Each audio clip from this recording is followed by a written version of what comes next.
Hello viewers, இந்த வீடியோவில் எதை பற்றி பார்க்க போகிறோம்னா காய்கறி வகை செடிகளில் எதனால் இலைகள் இந்த மாதிரி கிழிஞ்சிருக்கு அப்படிங்கிறத பற்றி தான் பார்க்க போகிறோம். நீங்கள் ஸ்க்ரீனில் பார்க்குறது பார்த்தீங்கன்னா பச்சை மிளகாய் செடி. இது ஒரு 10-20 பச்சை மிளகாய் செடி இதில் இருக்குது. பக்கத்துலேயே ஒரு கத்திரி செடியும் இருக்குது, ஒரு 2-3 வெண்டைக்காய் செடியும் இருக்குது. இதில் இலைகளெல்லாம் கிழிந்து காணப்படுது. எதனால் அப்படின்னா பூச்சி தாக்குதலோ அப்படி இல்லைன்னா நோய் தாக்குதல் மட்டும் இந்த மாதிரி கிடையாது. இதுக்கான ரீசன்ஸ் எல்லாம் சொல்கிறோம் பாருங்கள். ஆனால் இலைகள்லாம் பார்த்தா ஏதோ வண்டு கடித்த மாதிரியே இருக்கும், வண்டு கடித்து தின்ன மாதிரியே இருக்கும். அதேமாதிரி அதனால தான் கிழிஞ்ச மாதிரி இருக்கும். ஆனால் ஓவராலாக வரக்கூடிய இளம் இலைகள் லேசாக டார்க்னஸ் க்ரீனாக கொடுத்த உடனே இந்த மாதிரி இலைகள்லாம் கிளிய ஆரம்பிச்சிருது. இதுக்கு பூச்சி தாக்குதல் அந்த மாதிரி எதுவுமே காரணம் கிடையாது. பூச்சி தாக்குதல்னால் இலைகள்லாம் அரைச்சி தின்றுருக்கணும் முழுசாக. இது ஸ்பெசிஃபிக்காக ஒரு ஸ்ட்ரக்சர் மாதிரியே எல்லா இலைகள்லையுமே வர ஆரம்பிச்சிருக்கு. எதனால் அப்படிங்கிறத பற்றி பார்ப்போம். பொதுவாக இந்த மாதிரி செடிகள் இலை இப்படி ஆகுது அப்படின்னா அதுக்கு ஸ்ட்ரெஸ் ஃபேக்டர்ஸ் அதிகமாக இருக்குது அப்படின்னு அர்த்தம். ஹீட் ஸ்ட்ரெஸ்ஸாக இருக்கலாம், அப்படி இல்லைனா ட்ராப் ஸ்ட்ரெஸ்ஸாக இருக்கலாம். இந்த மாதிரி எந்த ஸ்ட்ரெஸ்ஸாக இருந்தாலுமே இந்த மாதிரி ஆகும். நீங்கள் பார்த்தீங்கன்னா தெரியும், வெண்டைக்காய் செடியில் கூட இந்த மாதிரி இலைகள் கிழிந்து காணப்படுது, கீரல் விட்ட மாதிரி. இதுக்கு காரணம் பூச்சி தாக்குதல்லாம் எதுவும் கிடையாது. அதுவும் இல்லாமல் இது எதனால் இப்படி நடக்கும்னா, தாவரத்துக்கு தேவையான தண்ணியோட அதிகப்படியான தண்ணி கிடைக்கும் போதும், அப்படி இல்லை அப்படின்னா தாவரத்துக்கு தேவையான தண்ணியோட கம்மியாக கிடைக்கும் போதும் இந்த மாதிரி நடக்கும். நீங்கள் பார்த்த கத்திரி செடி பார்த்தீங்கன்னா காய்கள் ஒரு 2 காய் தான் பிடிச்சிருக்கு, அதுக்கு மேலே பிஞ்சு பிடிக்கலை. எதனால்னா தண்ணி அதிகம். நமக்கு என்ன ஃபேக்டர் இந்த மாதிரி இலைகளில் இலைகள் கிளிய காரணமாக இருக்குது அப்படின்னு பார்க்கும்போது தண்ணி அதிகமாகி இந்த மாதிரி ஆகிருக்கு. கத்திரி செடியில் பார்த்தீங்கன்னா தெரியும், பெரிய இலைகளாக இருக்கும். பொதுவாக கத்திரி செடியில் இலைகள் இவ்வளோ பெருசாக வருது அப்படின்னா நைட்ரஜன் அதிகமாக போயிருக்கு அப்படின்னு அர்த்தம். அதாவது செடி மலட்டுத்தன்மை ஏற்பட்டிருக்கு. எப்படின்னா காய்கள் காய்க்காத அளவுக்கு அதிகமான இலைகள் உண்டாயிரும். அப்படி ஆயிடுச்சுன்னா நம்ம தண்ணியை குறைச்சாதான் செடிகள் காய்க்கும்.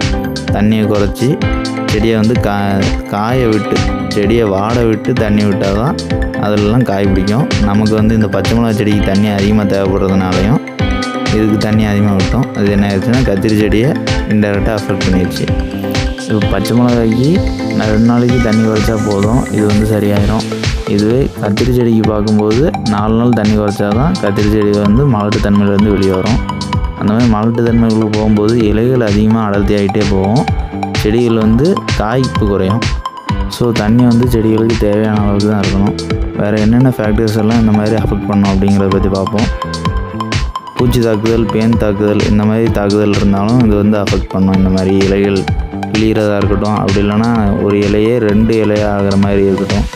ஒரு இலை வர வேண்டிய இடத்துல ஒரு இலை அந்த இலை அப்படி ஸ்ப்ளிட் ஆன மாதிரி, கிழிஞ்ச மாதிரி முழுசாகவே அப்படி ஆகுறதும் இந்த மாதிரி நியூட்ரிஷன் டெஃபிஷியன்சியெல்லாம் நடக்கும், பூச்சி தாக்குதலாம் நடக்கும். நியூட்ரிஷன் டெஃபிஷியன்சியில் முக்கியமான டெஃபிஷியன்சி என்னென்னா நைட்ரஜன் குறைபாடு இருந்தாலும் இப்படி நடக்கும். அப்படி இல்லைனா மெக்னீசியம் குறைபாடு இருந்தாலும் இந்த மாதிரி நடக்கும். இது ஒரு வகையான வில்ட்டு பாதிப்பும் கூட. வில்ட்டுனா செடி ஸ்டண்டட் குரோத்தாக இருக்கும், இலைகள்லாம் மஞ்சள் அடித்து போயிருக்கும், வேர் படர்த்தி இருக்காது, வேர் நல்லா படர்ந்து போகாது.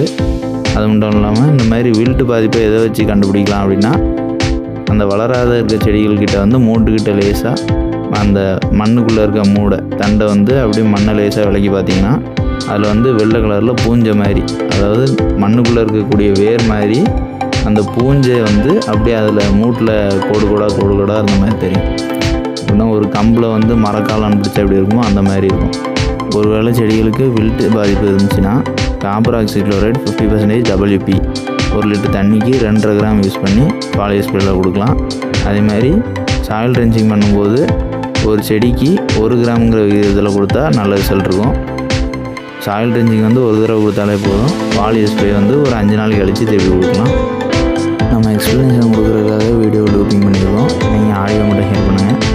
வேறு எந்த மாதிரி தாக்கத்தினால இந்த மாதிரி இலைகள் கிளியும் அப்படின்னு பார்க்கும்போது ஹெர்பிசைட், அதாவது களைக்கொல்லி சுற்றி இருக்கக்கூடிய களைகள் கடிக்கும்போது தெரியாமல் ஒரு இலையும் மேலே பட்டாலோ அப்படி இல்லைனா தண்டில் பட்டாலோ இந்த மாதிரி ஆகும். எதனால் அப்படின்னா களைக்கொல்லி ஸ்ப்ரே பண்ணுற இடத்துல செல் டிவிஷன் நடக்காது, ஸோ ஃபோட்டோசிந்தசிஸ் நடக்காது, ஃபுட் டிரான்ஸ்போர்ட்டேஷன் எல்லாமே நின்றும். அந்த மாதிரி நிற்கும்போது செடி ஸ்ட்ரகிள் ஆகும், செடி வளர்கிறதுக்கு ஸ்ட்ரகிள் ஆகும், ரூட் க்ரோத்துக்கும் ஸ்ட்ரகிள் ஆகும். அந்த மாதிரி ஆகும்போது செடி படுற கண்டிஷன் நோக்கி தான் போகும், அதாவது சாகுற கண்டிஷனை நோக்கி தான் போகும். செடிகளில் வந்து ரொம்ப இந்த மாதிரி நடக்கும். நமக்கு இது அப்படி இல்லை.